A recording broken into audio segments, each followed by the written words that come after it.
Okay. Okay. Are you ready? I'm ready. Okay.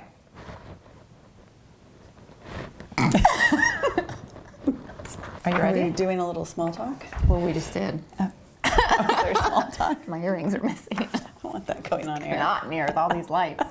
Did you ever notice that? Our other plant died. So.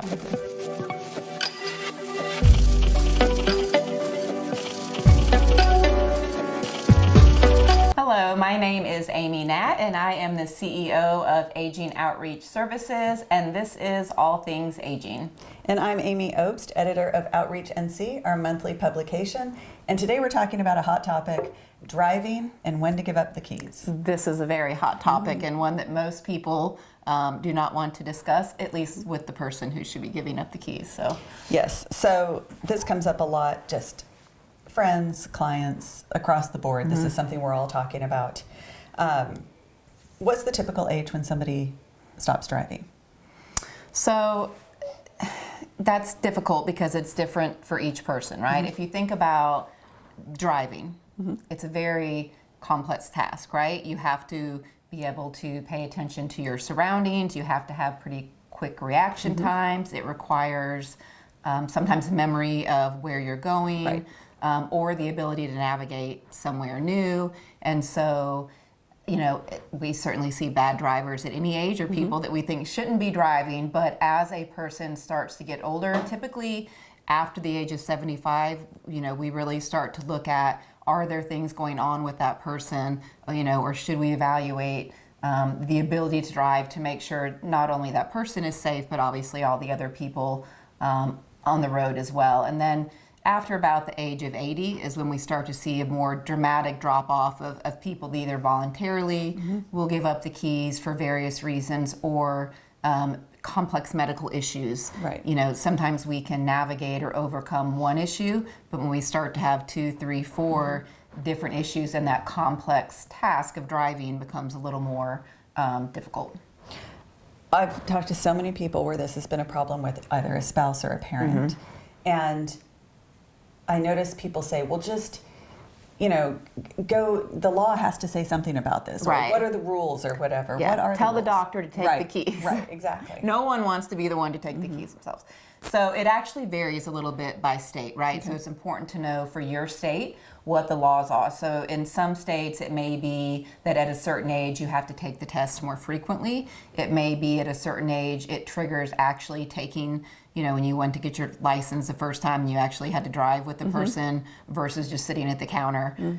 It may, in some states, they require a vision test at a certain age, or they may require a person to test more frequently. So it's important to know for your state what those laws are, and if there are certain medical conditions or medications. You see the ones that the bottle says do not drive after taking, but there actually are certain medical diagnoses and certain medications that the person is no longer supposed to be driving at any age. You know, if you have epilepsy, or what's the one where you fall asleep? Narcolepsy? Yes, that would be bad for driving. So knowing your state laws specifically in your state are important. So you've talked about a little bit, but what are some of the, I guess, health issues that would limit driving? And so, you know, like we talked about, if a person is having strokes or seizures, or, you know, if they have severe neuropathy and they no longer have feeling in their legs, things like that. But also I like to think about normal aging versus, like, those are easy, right? If somebody is having multiple strokes or seizures, or they've lost the use of you know, part of their body or something that makes it where they really cannot drive, those people tend to give up the keys because they realize it. Right. But sometimes it's kind of the normal aging changes, things that sort of happen gradually, that are difficult for a person to realize the impact. So for example, when you're driving, you need good peripheral vision, right? So as a person ages, they certainly, you know, can wear glasses, or they may have cataract surgery, but there are still some vision changes that happen. There definitely are changes with hearing. And even though people will say, well, I don't need to hear to be able to drive, but that's not necessarily true. You know, people honking at you, a train whistle blowing, things like that. So hearing is a significant factor, especially if it's compounded with vision changes.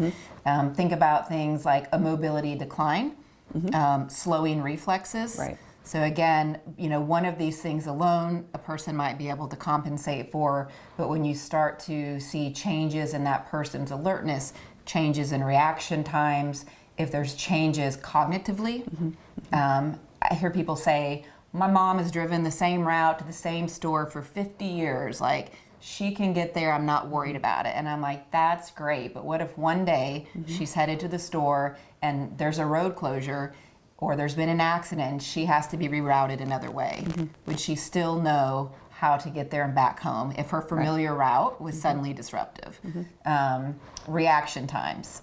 If suddenly a kid runs in the street or a pet or whatever might happen, like, is that person's reaction time enough that they can safely navigate that?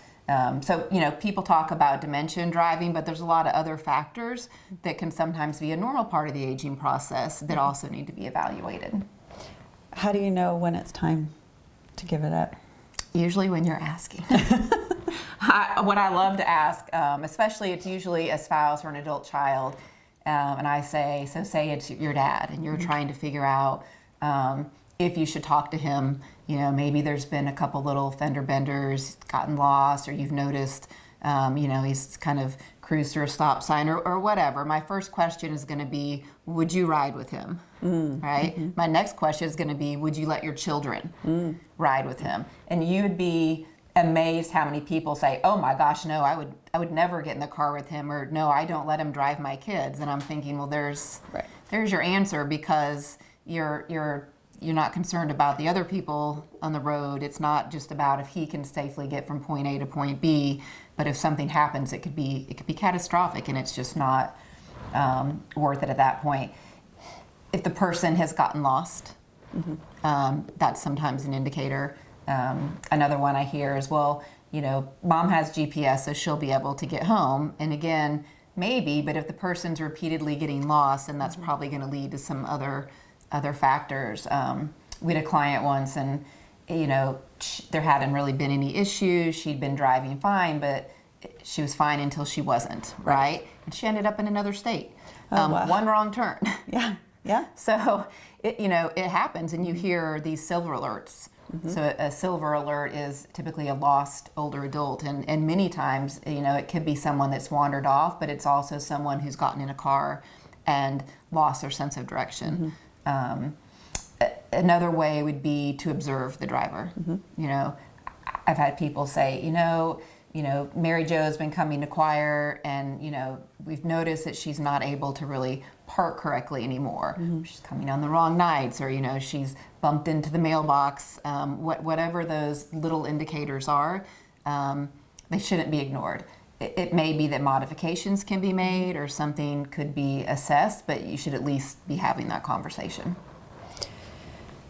Yeah, I mean, I've seen several people, when they do get lost, then they start to get scared and anxious, and then it's like then the ability to think clearly and get home is even worse. Yeah, the other thing I notice, particular with cognitive issues, is if I ask somebody, well, tell me the directions to get to the store.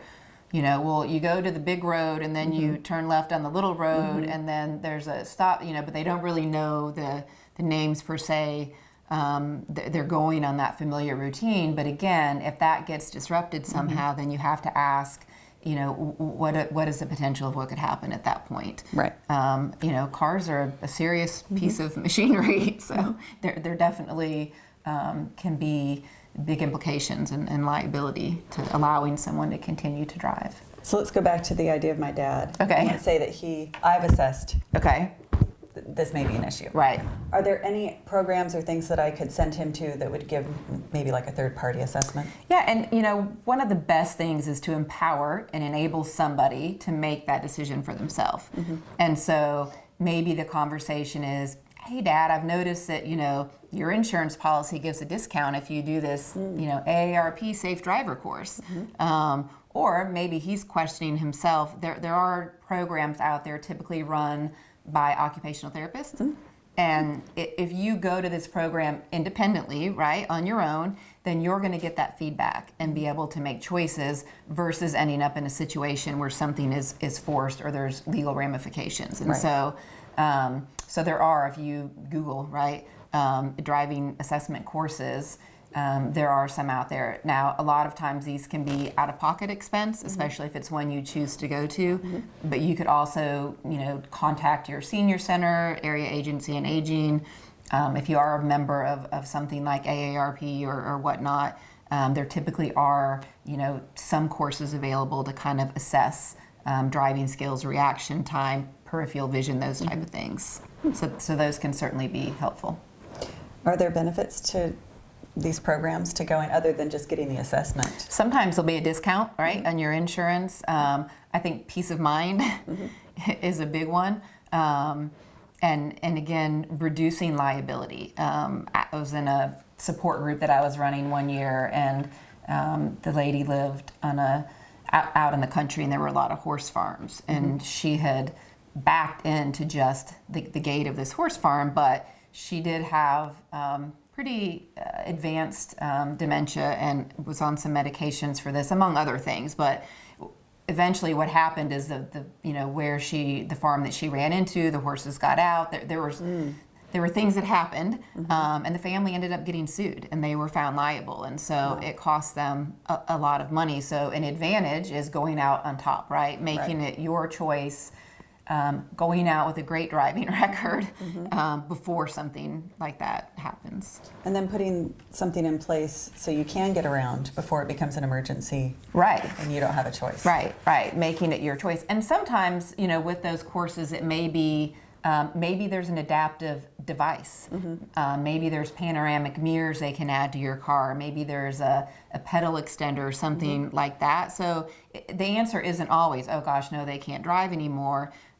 Maybe they need adjustment on their prescription for their glasses, or they need hearing aids. There could be things that are discovered that are things you can do something about as well. But having that knowledge and that awareness, I think, is what's really meaningful. I can think, like, if you didn't know your neuropathy was bad enough that you can't press the gas pedal, then you could get medication that would help with the neuropathy, and you may not have to give up driving. Right. What happens when someone does not Dad bump? says no. I am not giving up the keys. Yeah. It's not up for discussion. Don't ask me again. And like, why are you trying to do this to me? Right. Because some people think they're soldiering through. I can do it. Right. And they're not really thinking of the flip side. So you can discuss it with the primary care doctor. That doctor may say, hey, let's go ahead and do some vision tests, some hearing tests. Let's check some things, or maybe they would steer them toward a driver evaluation. A lot of times broaching the topic, so maybe having a family discussion or pointing out that, there's been these few little episodes and this really is creating, a liability or a risk, and let's come up with an alternative.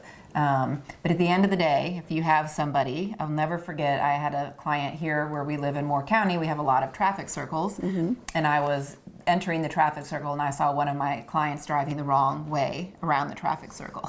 And the doctor had already told him he shouldn't be driving, right? But no one had legally taken the keys. And so we had tried several things. We disabled the car. He called and got it fixed, right? People are very creative. But at the end of the day, there is usually a department in North Carolina. There's a state DMV.